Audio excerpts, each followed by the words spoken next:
The man with the mop. The morning air outside the tech campus was cool and clean. Sunlight filtered softly through the glass towers, and the courtyard buzzed with employees in expensive clothes and hurried expressions. It was another usual day at Google headquarters, except for one thing.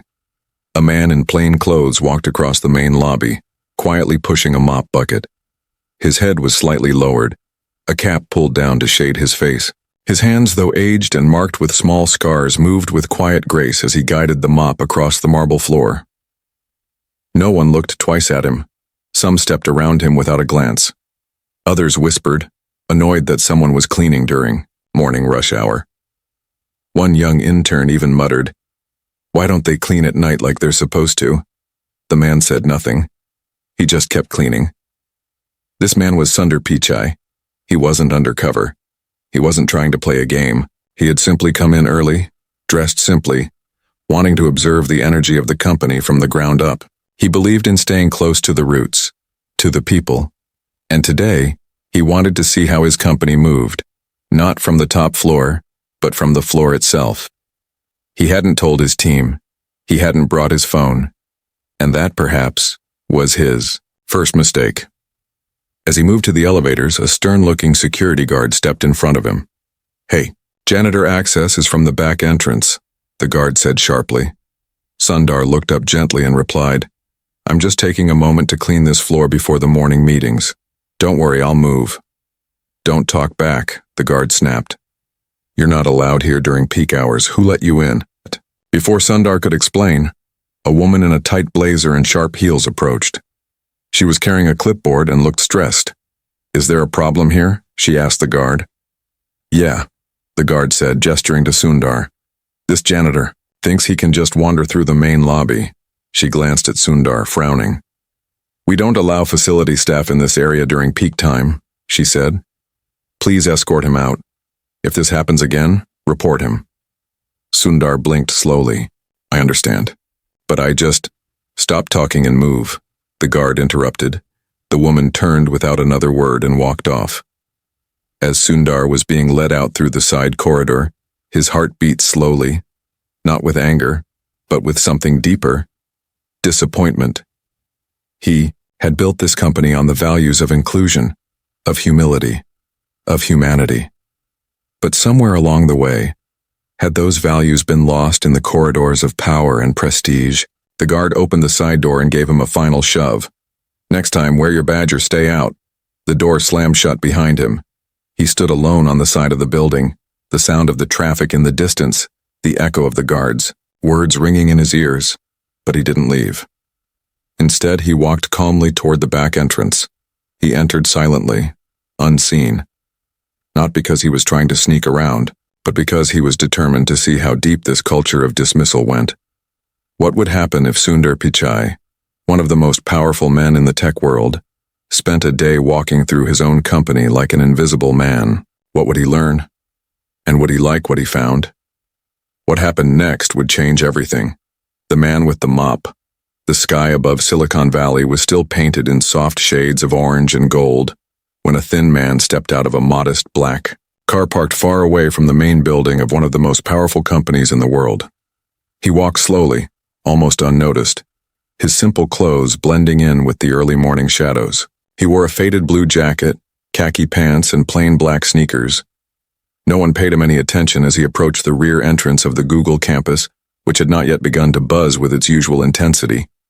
He looked up at the glass building, its walls glowing faintly under the rising sun, and for a moment he just stood there in silence. This place was not just a company to him. It was a dream built brick by brick over years of struggle, innovation, sacrifice, and hope. He had walked through these doors thousands of times, but today felt different. Today, he didn't want to walk in as the CEO. Today, he didn't want the security team saluting him, the assistants rushing toward him with schedules, or the cameras capturing his every step. Today, he wanted to walk through his company as an ordinary man. He wanted to feel the pulse of the workplace, without the noise of titles and the weight of reputation. He wanted to see what kind of culture had taken root in the very heart of his dream. Had his messages of respect and kindness truly reached every corner of the building? Or had something changed? So without a word to anyone, Sundar Pichai picked up an old janitor's mop from the basement storage and walked into the main lobby, as a silent observer in disguise. It wasn't a prank. It wasn't for attention. It was a test. Not for others, but for himself. The lobby, usually echoing with the soft hum of voices, was slowly beginning to wake up. Polished shoes clicked on marble tiles. Security cameras blinked gently from the corners and large glass doors whispered open and shut as employees flowed in. Some carried laptops. Others carried cups of coffee. Most carried a sense of urgency that did not match the early hour. Sundar began to mop a corner near the reception. He did it quietly without making eye contact, gently swaying the mop across the floor with patient strokes. He had never done this kind of work before, but he respected it deeply. He thought of the workers who came in before dawn and left after everyone else, unnoticed, unthanked. He thought of his own mother, who had cleaned and cooked tirelessly while he studied under the dim light of a single bulb back in India. Those thoughts filled him with something he hadn't felt in a long time. Stillness. But that peace was short-lived. "Excuse me," a young man in a white hoodie said sharply, stepping around Sundar. "You're kind of in the way." Sundar nodded and moved aside. He didn't take it personally. A few minutes later, 2 interns walked past and snickered. "Who still uses a mop like that?" "We've got floorbots for a reason," one of them said. "Maybe he's trying to keep his job the old-fashioned way," the other laughed. They walked away without waiting for a reaction. Sundar kept cleaning, but the real disruption came not from careless comments or sideways glances. It came when a tall, broad-shouldered security guard approached him with a frown. "Hey, janitorial work is supposed to happen before lobby hours," the guard said sternly. "You can't be here now, move to the service wing." Sundar turned to him calmly and said, "I understand. I just wanted to finish this patch before traffic increases. I'll be done in 2 minutes." "Who gave you access?" The guard snapped. "What's your name?" "Sundar." "Sundar what?" "Just Sundar," he replied softly. The guard looked annoyed. "Don't get smart with me." Before Sundar could respond, a woman in high heels and a sharp navy suit walked up behind the guard. She looked like someone from the administrative team. She held a clipboard, a phone, and an expression of deep irritation. "What's going on here?" she asked, glancing at her watch. "This guy says his name is Sundar," the guard explained. "He's mopping the lobby without clearance." "Seriously?" she snapped. "Do you know how many important visitors we have today? We can't have this mess in the front area. Take him out back." The guard nodded and turned to Sundar again. "Let's go. You can wait until lobby hours end." Sundar held his mop and bucket and walked beside the guard through the side corridor. No one recognized him. No one even looked at his face properly. They saw the mop. They saw the clothes. They saw what they expected to see. When they reached the side exit, the guard didn't even open the door gently.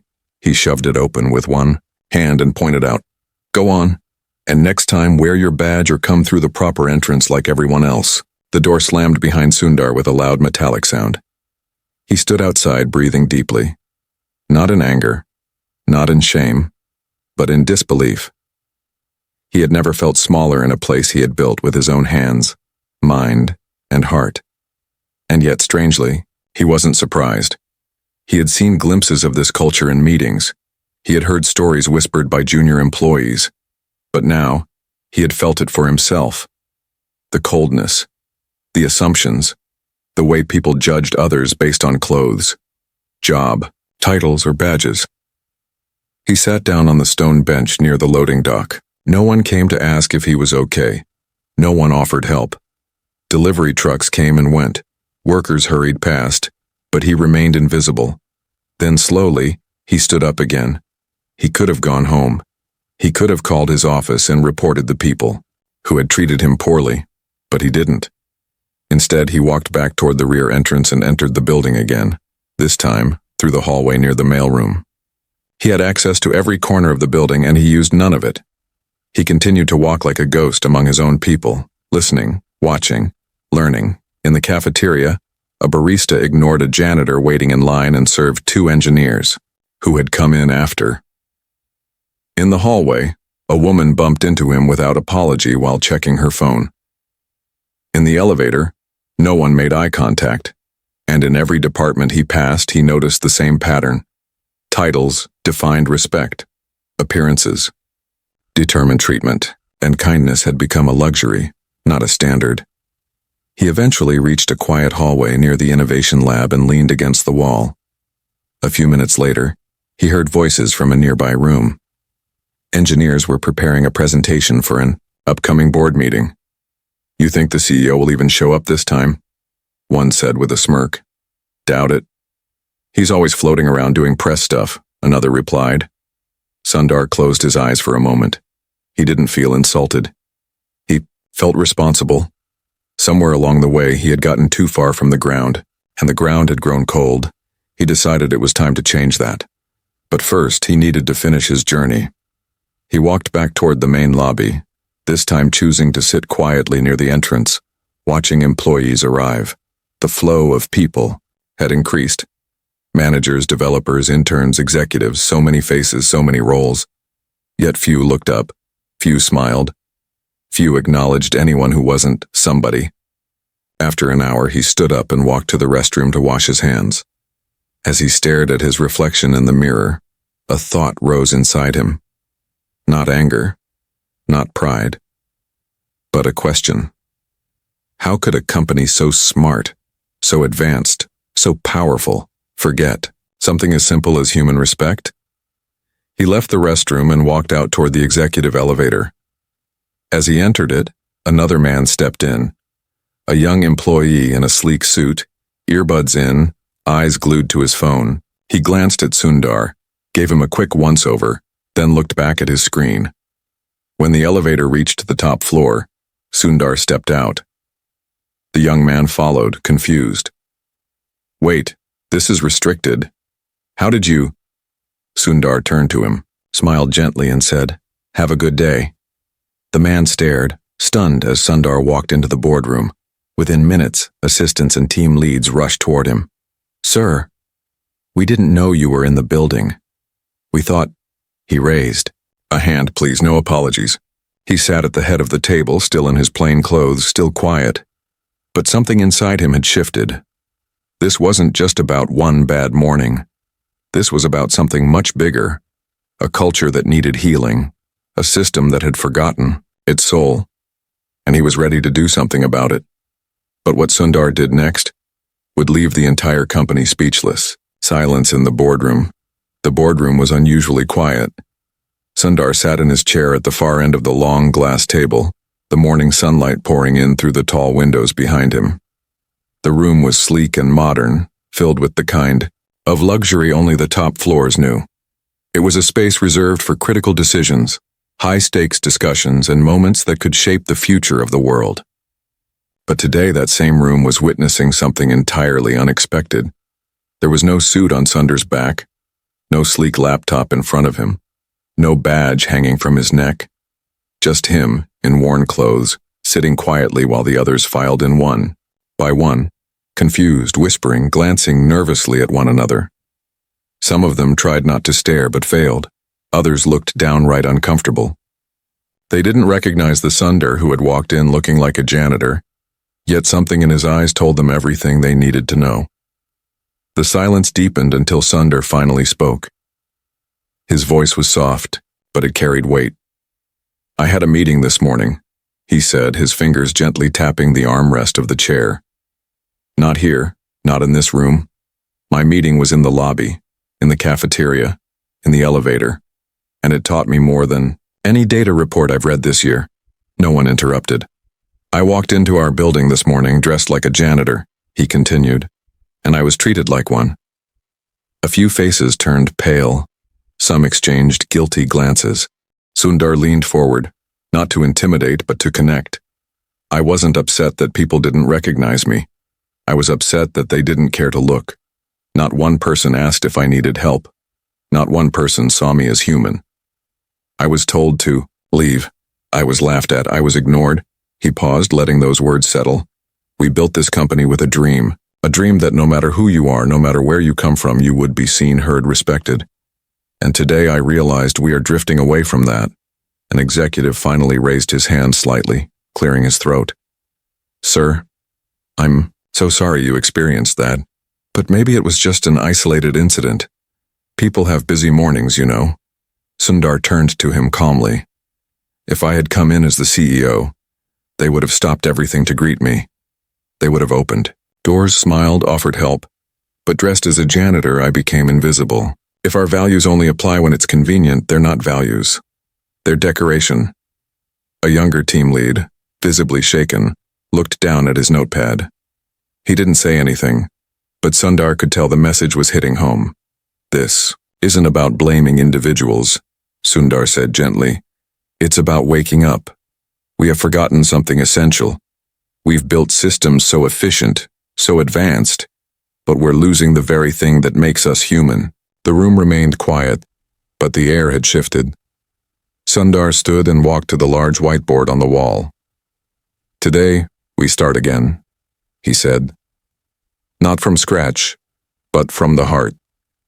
He picked up a marker and wrote a single word on the board. Presence. From now on, we focus on being present. We don't walk past people without acknowledging them. We don't dismiss someone based on their badge or their uniform. We listen. We slow down. We see. He turned back to the room. You might think this doesn't matter. You might think innovation is all that counts. But remember, every great idea starts with respect. Every breakthrough comes from collaboration. And none of that happens if we treat each other like ghosts. A few people nodded slowly. Then Sundar said something that surprised everyone. Want every senior leader here to spend one day this month shadowing someone at the bottom of our corporate ladder. Janitors, cafeteria staff, mailroom employees, security guards. I want you to see this company through their eyes. The room shifted again. Some looked uncomfortable, others looked inspired. We are going to fix our culture, Sundar said. Not through memos, not through posters, but through action. He sat back down, not to rest but to make space, for his team to speak. And slowly, they did. A woman from the diversity and inclusion team shared her own story about once being mistaken for an assistant during a product launch, simply because she was the only woman of color in the room. A manager from the engineering department admitted he hadn't spoken directly to his floor's janitor in over a year, and realized how much he took their work for granted. And then, something unexpected happened. The door opened and a young woman entered nervously holding a tray of coffee meant for the meeting. Everyone turned to look at her. Sundar stood and walked over. He took the tray gently and said, "Thank you. What's your name?" "Tanya," she whispered, unsure if she had interrupted something important. "This is the most important part of the day," Sundar said, smiling. "You showed up with kindness." He looked around the room. "Everyone, this is Tanya. She just taught us all a lesson." The mood in the room changed. Hearts softened. Walls lowered. For a few moments the air felt different. Not like a company, but like a community. But outside that boardroom things were still the same. Sundar knew one meeting wouldn't change the world, but it could start something. After the meeting ended, Sundar didn't return to his office. Instead, he took the elevator back down to the lobby. This time he wore his badge, but he didn't care if people noticed. He wasn't here to be seen. He was here to see. He walked toward the front desk, where the same guard who had thrown him out now stood sipping coffee and laughing with a colleague. Sundar walked up quietly. The guard turned, ready to bark a command, but then froze when he saw the badge. His face drained of color. "Sir, I didn't know." Sundar didn't let him finish. "I'm not here to scold you," he said. "I just want you to know, every person who walks through those doors deserves your respect. Not because they might be someone important, but because they already are." The guard looked down, ashamed. Sundar placed a hand on his shoulder. "We all make mistakes. What matters is how we grow from them." He turned and walked away, leaving the man speechless. As Sundar passed the cleaning closet, he saw an older man, gray hair bent back, wringing out a mop. He paused. "Good morning," Sundar said. The man looked up, startled. "Morning, sir. Thank you for keeping this place clean." Sundar added. The man blinked, surprised. Not many people say that. Sundar smiled. They will now. But even as he said it, he knew this journey was only beginning, because respect is not built in a day. It's built in every hallway, in every word, in every choice. And the next choice would test Sundar more than anything he had faced before, because outside the building, a video was already going viral. The video that shook the tower, the Google headquarters with all its cutting-edge design, security, and innovation, had never felt this unsettled.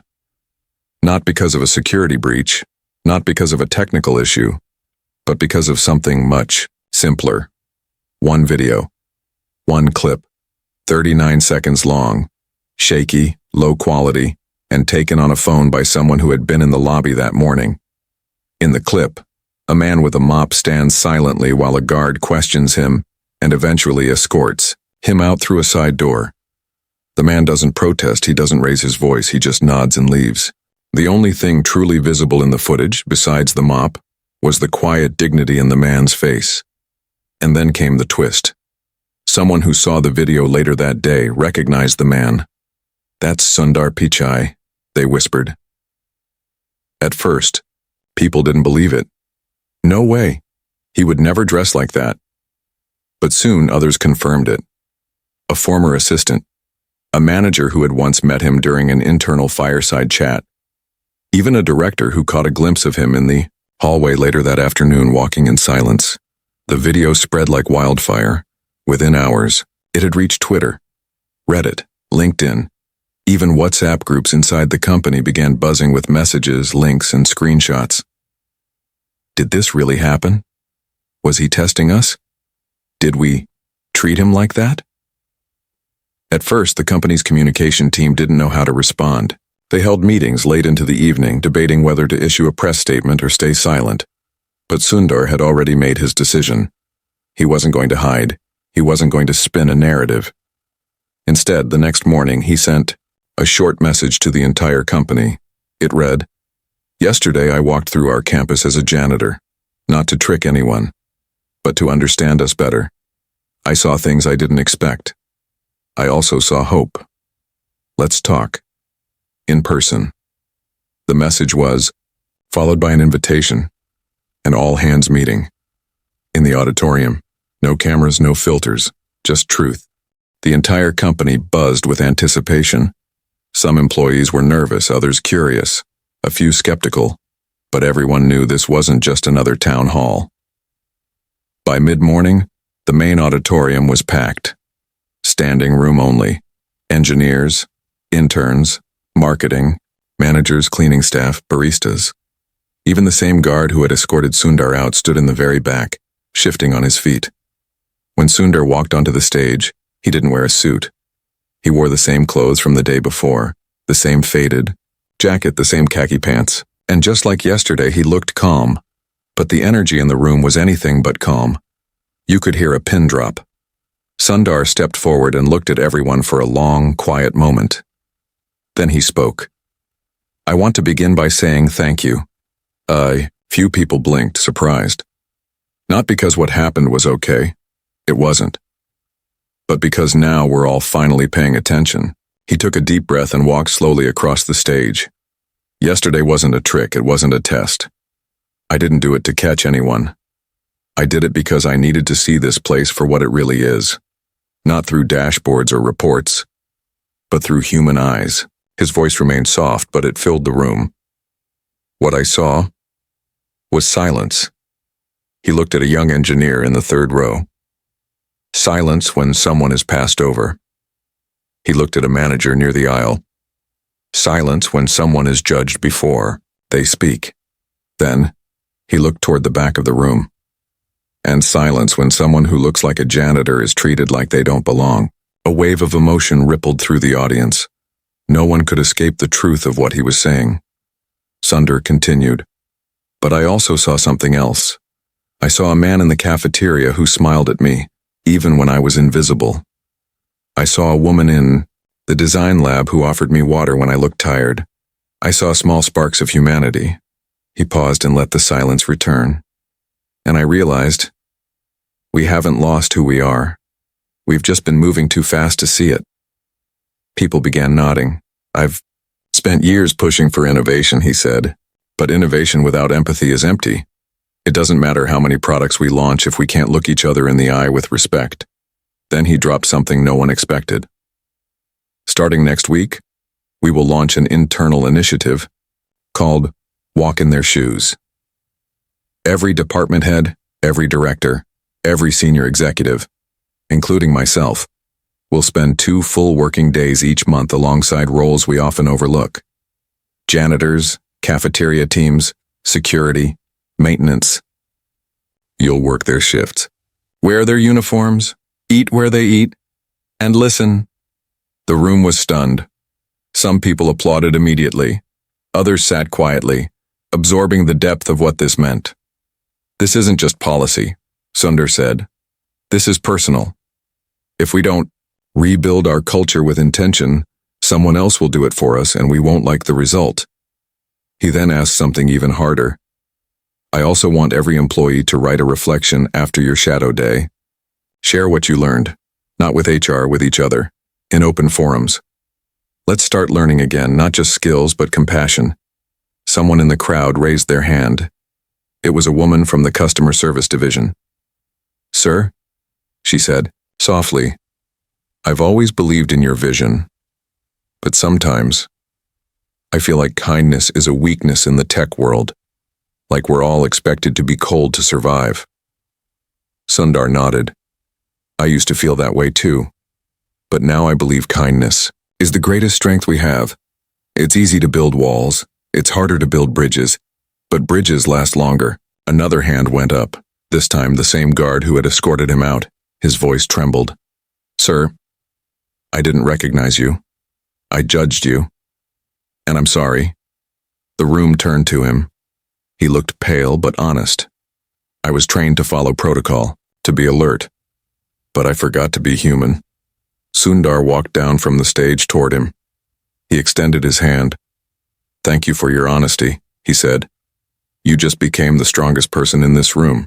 And in that moment, surrounded by hundreds of employees, something changed. Walls fell. People clapped. Not because they were told to, but because they needed to. For the first time in a long while, the company felt less like a machine and more like a community. After the meeting, teams across departments started talking, really talking.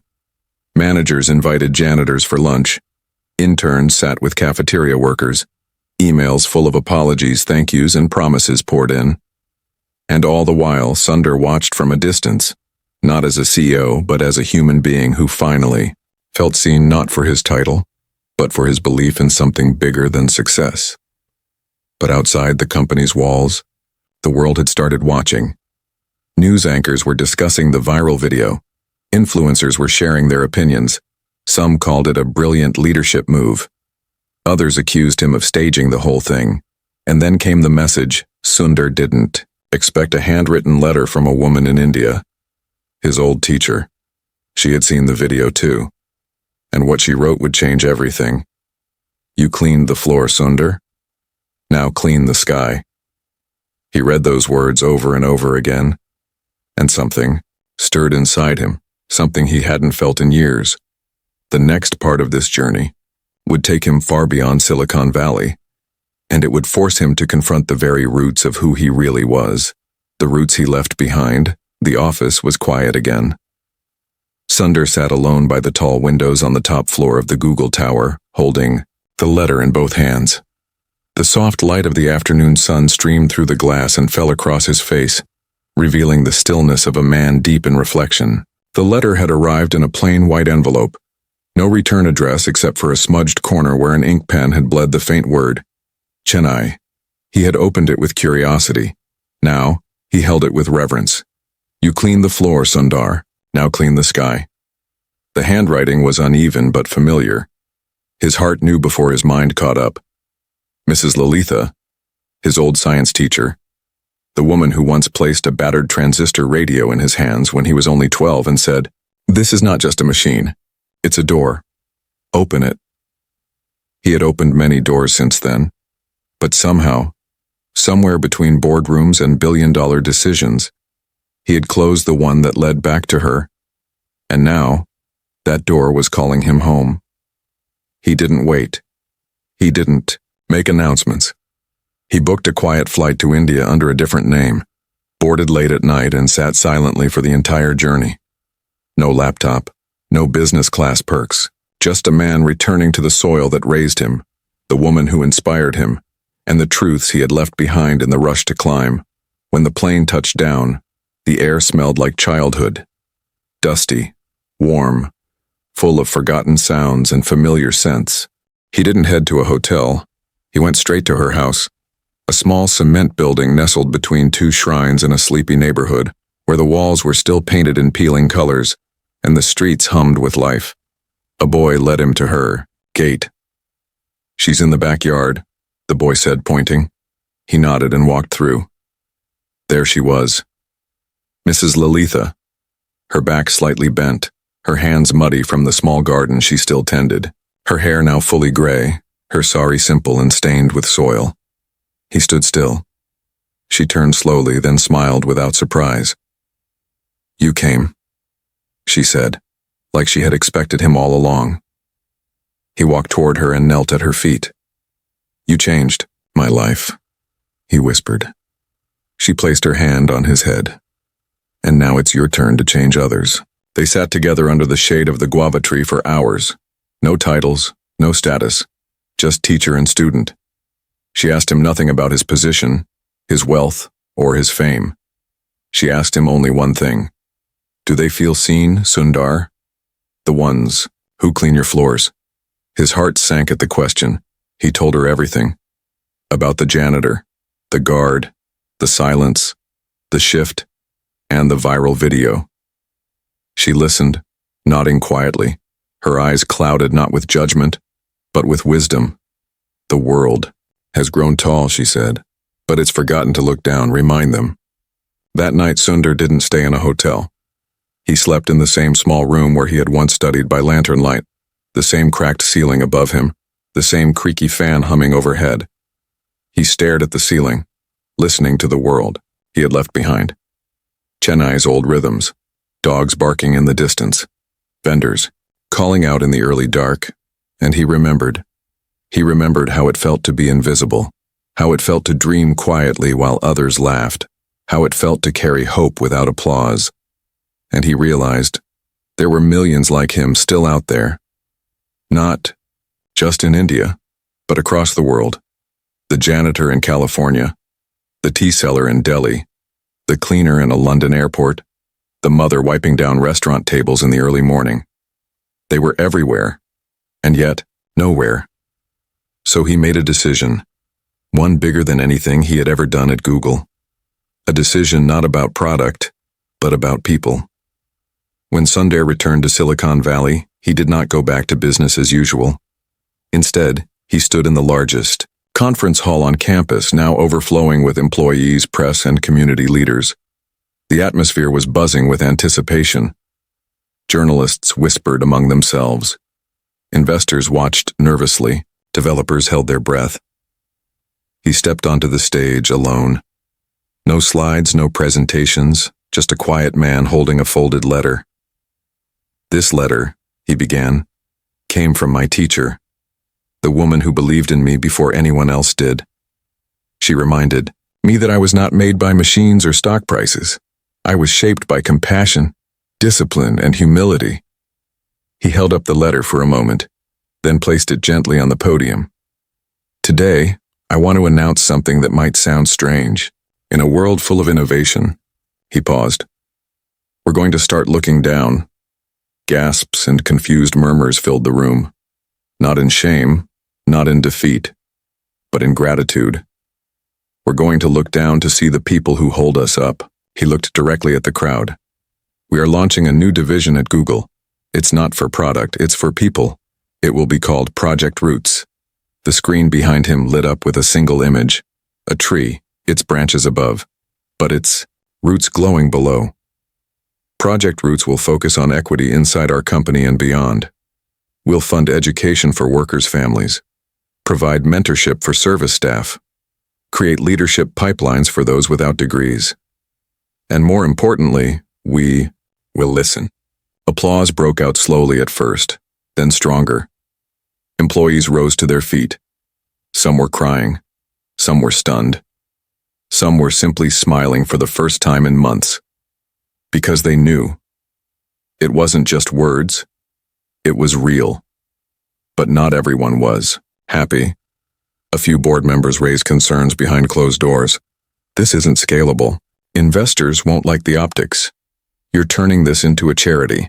Sundar listened, then said softly, "If human dignity is unscalable, then what exactly are we building?" The room fell silent again, because no one had an answer. Meanwhile, the world outside Google began responding. Former employees shared their stories. Service workers across companies wrote open letters. Project routes started trending globally, and in a small home in Chennai, an old teacher turned off her television and whispered a prayer of thanks. But the most surprising moment came when Sundar received a video call from a CEO of another major tech firm, someone he had once competed with, someone known for being distant and hard. On the screen, that CEO looked different. Tired. Human. "I saw what you did," he said. "I don't say this often, but thank you. I forgot what it meant to lead. You reminded me." Sundar smiled. Not for the praise, but for the quiet proof that change was possible. That even in the highest towers there were hearts waiting to be reawakened. But the journey wasn't over, because in the coming days, Sundar would have to face his biggest challenge yet. His own board of directors. Some were furious, others skeptical. A few wanted him removed. What happened in that boardroom would determine not just Sundar's future, but the future of everything he believed in, and it would be the most painful meeting of his life. The boardroom war. It was just after sunrise when Sundar walked into the private elevator at Google headquarters, holding nothing but a small leather notebook in his hand. He didn't bring a presentation. He didn't ask for assistance. He didn't prepare a speech. All he carried with him was truth. And truth, he knew, would not be enough for everyone. The elevator climbed in silence, but Sundar's heart was far from still.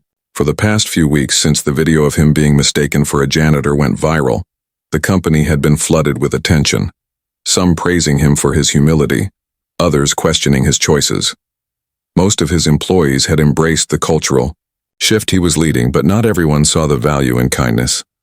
Not everyone believed that changing the heart of a company was more important than growing its profits. And some of those people were now waiting for him in the boardroom. As the elevator doors opened, he stepped out onto the top executive floor. A space few were allowed to walk freely.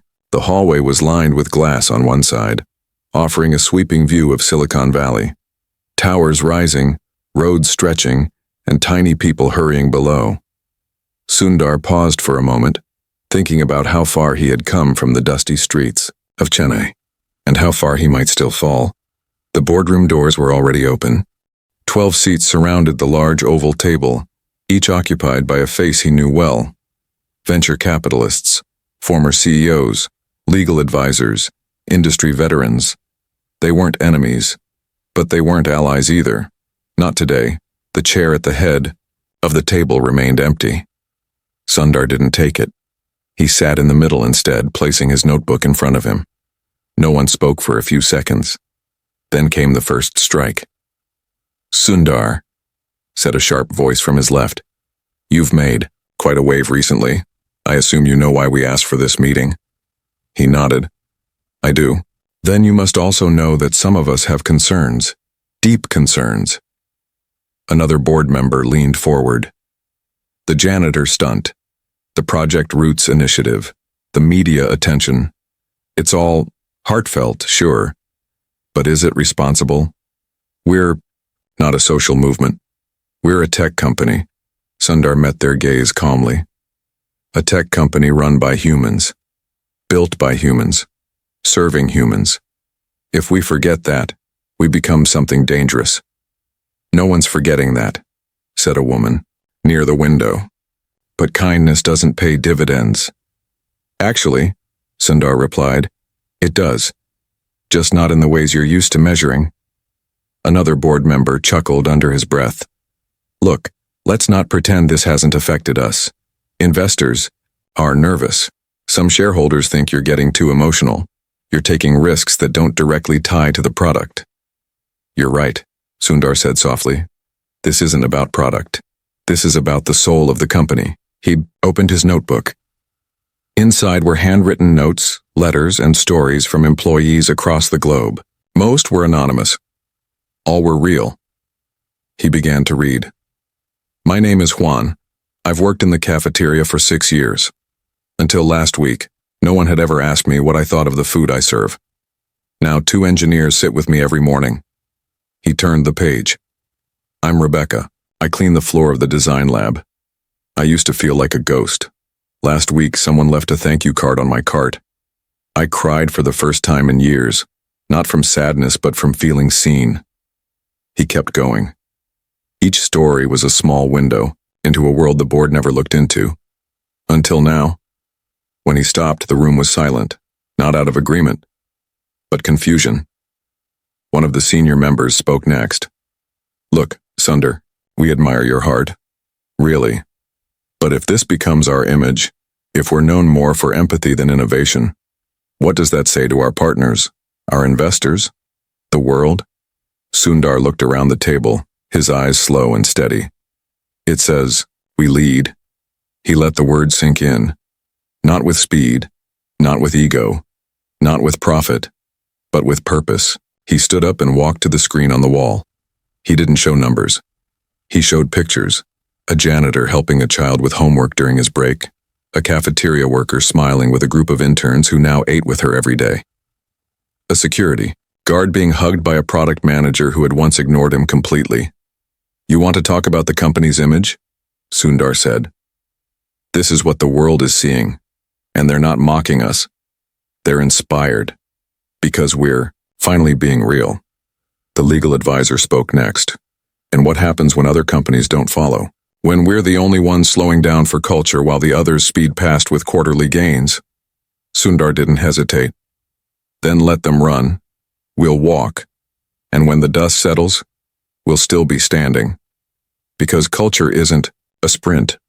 It's a legacy. A few board members leaned back, thoughtful. Others crossed their arms, unconvinced. The chairman, who had remained silent until now, finally cleared his throat. He was the oldest in the room, a man who had seen companies rise and fall. His eyes were sharp, his mind sharper. Sundar, he said, I've watched you grow this place, and I've backed you every time, even when others doubted you. But this is new, this is personal. Are you sure this is the hill you want to die on? Sundar looked at him, heart steady. No, he said. This is the hill I want to live on. The room paused again. Then the chairman nodded slowly. Then live. And lead. But know this. Your path will not be easy. Sundar gave a quiet smile. Nothing worth doing ever is. The board didn't vote him out. They didn't fully embrace him either. But they didn't stop him. And that was enough. He left the room with his notebook in hand, stepping back into the elevator as the doors closed around him. Outside, the company was changing. Slowly. Painfully. Beautifully. And now, the rest of the world was watching more closely than ever. But so was someone else. Someone from Sundar's past. Someone who had been waiting for years. Someone who had once been erased from his story, and she was coming back not for revenge, but for truth. The woman who knew him before the world did. The sun dipped low over the horizon, casting a soft golden light across the glass walls of the Google headquarters.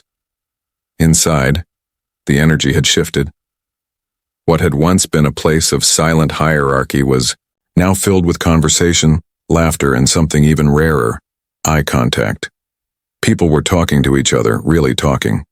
And everywhere Sundar walked, there were changes he didn't need to command, because people were choosing them on their own. But just as the company began to settle into this new rhythm, a letter arrived at Sundar's office. An envelope sealed, by hand, delivered not by email, not by courier, but by a woman who had waited years for this moment. His assistant brought it in. Sir, she's here, she said softly, almost hesitantly. She's waiting downstairs. He looked up from his desk. He hadn't heard that voice in years, hadn't seen that handwriting since the days before titles and meetings and a name recognized across continents. He stood up slowly. There was no hesitation in his steps. He took the elevator down alone, and there in the lobby, standing beneath the tall white ceiling that had once been a stage for his greatest humiliation, was the woman who had known him when he was just a boy with big eyes and bigger questions. Her name was Kavya, a name he had once whispered in every prayer, a name he had buried under time and success. She stood tall, older now, wiser, but still carrying that fierce grace he had never forgotten. Her eyes met his, and for a moment, everything else disappeared. The employees, the lobby, the noise, it all vanished. Only the past remained. He walked toward her slowly. "Kavya," he said, his voice carrying both surprise and something much deeper. Remorse. "Hello, Sundar," she replied calmly. "I didn't know you were alive," she said with a small smile. "Present? Watching?" He looked down. "I deserved that." She studied him for a long moment. "You disappeared." He nodded. "I did. You promised you wouldn't." His voice trembled. "I broke more than one promise." They stood in silence, and then she took a deep breath and said, "I saw the video, the janitor, the guard, the speech. I saw it all, and I cried." He looked at her. "Because it hurt?" She shook her head slowly.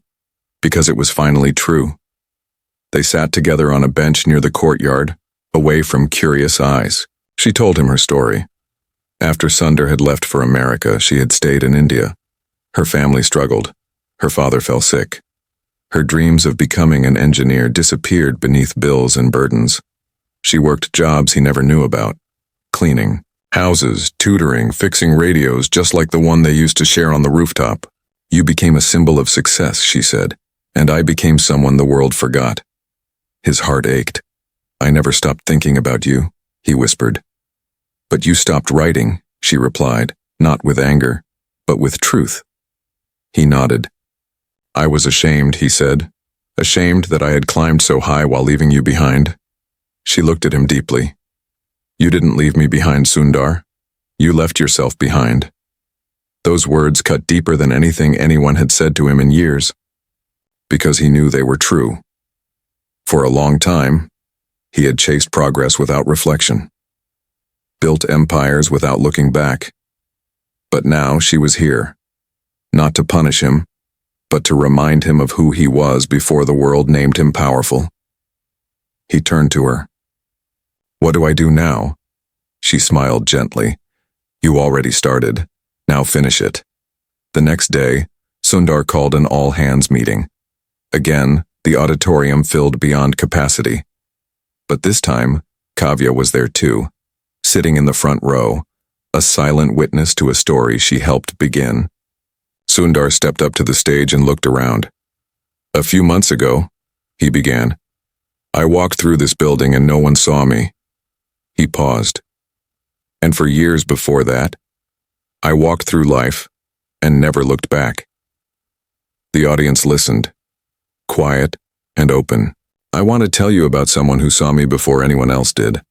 Before the titles, before the power. She was the first person to believe I could become more, and I left her behind." He looked directly at Kavya, but she came back. "Not to remind me of what I did wrong, but to remind me of who I truly am." He turned back to the audience. "I stand here today not just as your CEO, but as a man still learning, still unlearning, still becoming." He took a breath. "So I want to announce the final phase of Project Roots." On the screen behind him, new words appeared. Project Return.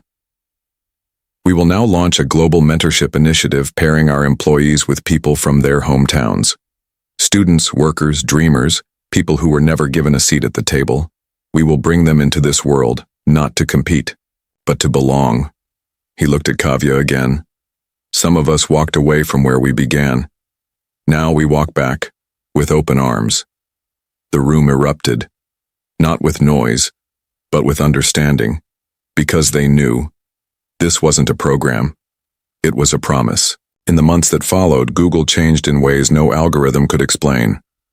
Janitors became mentors, security guards led training workshops. Cafeteria staff taught language classes to new hires. Interns were encouraged to ask not just how, but why. And Sundar, he no longer walked the halls as a distant figure. He walked slowly, he greeted everyone, he listened. And once a month, he returned to Chennai, not to give speeches, not to take photos, but to sit in his old classroom, now rebuilt and filled with new students. One afternoon, a girl raised her hand. "Sir?" she asked. "What's the most powerful thing a CEO can do?" Sundar smiled. "Remember where you came from," he said, "and make sure no one like you is ever forgotten again." And in that moment, surrounded by children, chalkboards, and the quiet hum of dreams taking shape, he felt free. Not because he had built something great, but because he had finally become someone good, and the world noticed.